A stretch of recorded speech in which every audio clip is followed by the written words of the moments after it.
नमस्कार, मैं अनुभा दुसाद, नारी शक्ति यूट्यूब चैनल से। दोस्तों, आज हम फिर एक बार आपका परिचय एक ऐसी नारी शक्ति से कराएंगे जिन्होंने अपने परिवार को बखूबी संभालते हुए अपने आप को आर्थिक व सामाजिक रूप से शक्तिशाली बनाया है।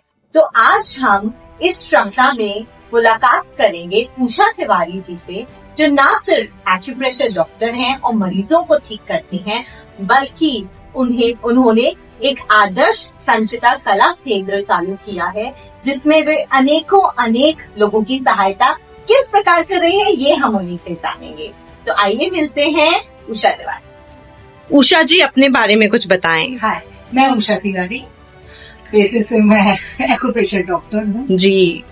और इसके साथ साथ मेरी एक आदर्श संचिता ब्यूटी क्लिनिक संस्था चलती है। अच्छा। आदर्श संचिता कला केंद्र के नाम से जी।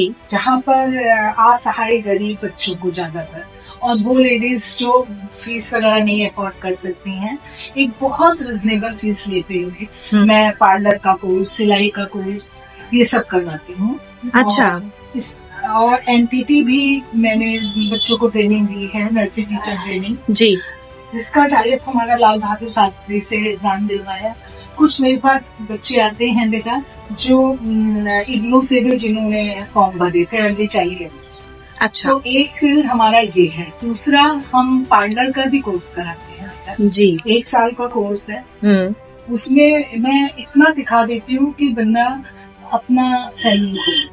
अच्छा। और आप यहाँ पे सीखे हुए मेरे कम से कम 10 लोगों ने पार्लर खोल लिया। ओह। वसुंधरा, मेरे समझ से पार्लर का कोर्स एक ऐसा कोर्स था बेटा, ये मेरी एक हॉबी थी जिसको मैंने इसे अपने रोजगार में बदल लिया। बिल्कुल बिल्कुल।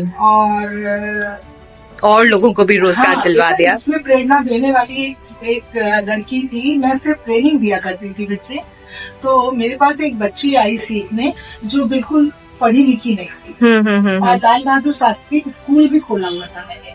अच्छा। तो वहाँ पे उन बच्चों को पढ़ाते पढ़ाते मैंने देखा वो अपनी छोटी बहन को छोड़ने आती थी और खुद बर्तन झाड़ू पोछा करती थी, तो उसको लेके मैंने सिखाना शुरू किया। जी जी। और आज उसका प्रताप बिहार में उसका अपना पार्लर है बेटा। बहुत बढ़िया, बहुत बढ़िया। ऐसे ही पेंटिंग क्लासेस मैंने पीडी लाइट की हॉबी क्लासेस भी की हैं, और जयपुरिया स्कूल कई स्कूलों में जाती थी। फिर बहुत कुछ करते करते फिर एक समय आया कि मेरे बच्ची को मुझे लेके चलना था, छोटी बेटी है, और समय लोग कहते हैं तुम क्या क्या करोगी।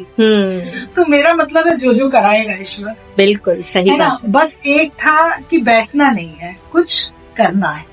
तो ये करना ही एक जज्बा था जो मैं कुछ करती रही। और अब समय कहिए और परिवार की रिस्पॉन्सिबिलिटी के लिए सासू माँ के ना रहने से ससुर साहब मेरे पास आ गए और मैं एक जगह रुक गई, और रुक के भी कोशिश कर रही हूँ कि कहीं ना कहीं पानी बहता रहे। बिल्कुल बिल्कुल। तो यहाँ से फिर मैंने एक्यूप्रेशर का अपना सेंटर, मैं गुरु तेग बहादुर हॉस्पिटल में भी बैठी हूँ 3 साल। अच्छा। सैटरडे संडे जाती थी।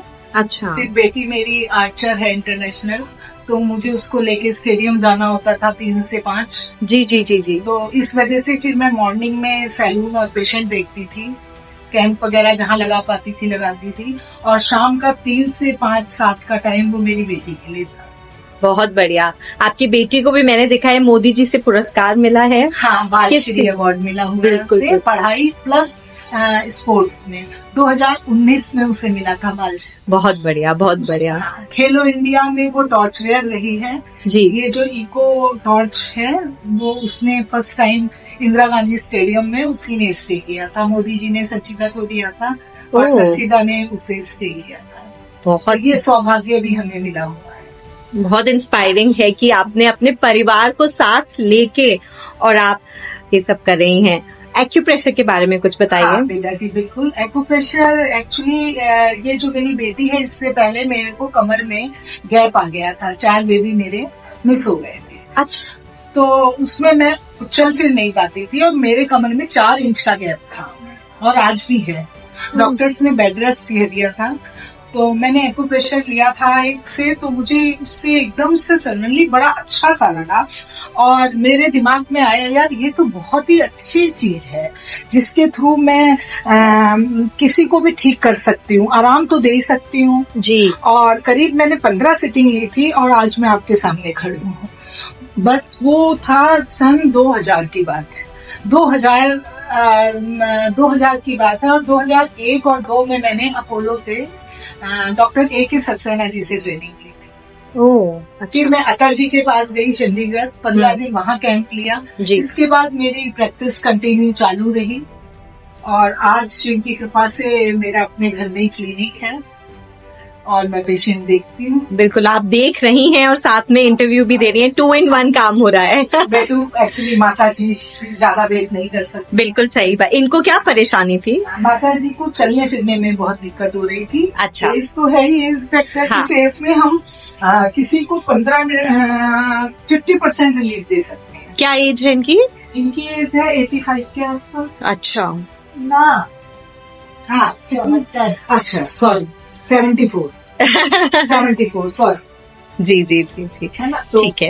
आप बहुत फिट हैं और ये काफी कॉपरेट करती है। बेटा हमारा जो एक्यूप्रेशर है वो ऐसी पैथी है जो बिना मेडिसिन के आपको काफी रिलैक्स कर सकती है। सबसे बड़ी बात है इसका कोई साइड इफेक्ट नहीं है। बिल्कुल सही बात ठीक है ना। और अभी आप मेरे एक पेशेंट से और मिली थी, उनको सर्वाइकल प्लस बैक पेन इस तरीके की प्रॉब्लम के लिए एक बहुत अच्छा रामबाण है। 50% हम करते हैं, 25% खुद करता है पेशेंट। बिल्कुल। और 25% हमारा खान पान मेडिसिन। अच्छा। मेडिसिन मीन्स मेडिसिन ही नहीं है, मैंने कहा खान पान।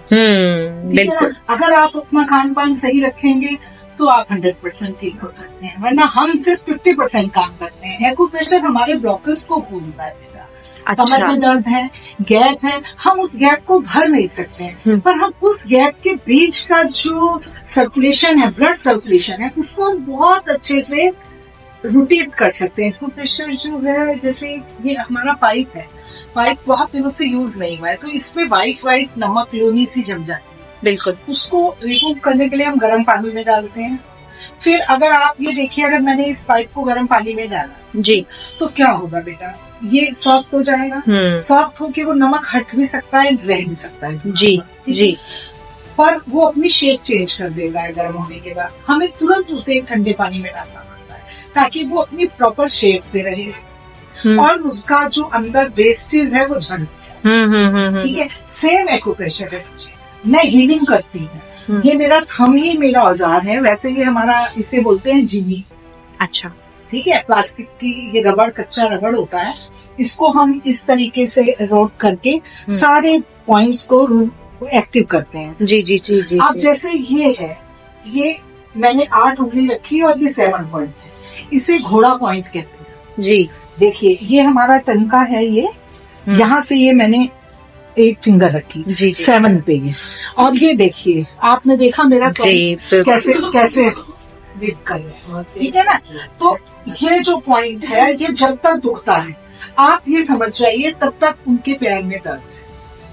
आप वैष्णो देवी की चढ़ाई चढ़ने के बाद जो पैर भर जाते हैं, अगर इस पॉइंट पे हल्का सा कुछ भी मॉइस्चराइजर या पाउडर कुछ भी ले सकते हैं जी। हाँ, कुछ लोग इसे मसाज कहते हैं, ये मसाज नहीं, ये हीलिंग ट्रीटमेंट है। ठीक है ना। मैं हील कर देंगे, यानी कि यहाँ पे ब्लॉकेज हो गई है जी। इस ब्लॉक को हम ये प्रेशर देंगे, ये है ना। इससे क्या हो रहा है, ब्लड का सर्कुलेशन जा रहा है ऊपर से नीचे और पूरे पैर को रिलैक्स मिलता है। ठीक इसी तरीके से बेटा ये घुटने हैं हमारे, ये घुटने हैं, है ना। इसको हम क्लॉकवाइज और एंटी क्लॉकवाइज देते हैं। मैं एक पॉइंट और बताना चाहूंगी बीच में, ये ऐसा पॉइंट है बेटा, आपके बॉडी में कहीं भी पेन, तो आप ये देखो, इसे एलआई पॉइंट भी कहते हैं। ये इसमें पेन जरूर आएगा और इससे रिलैक्स होगा।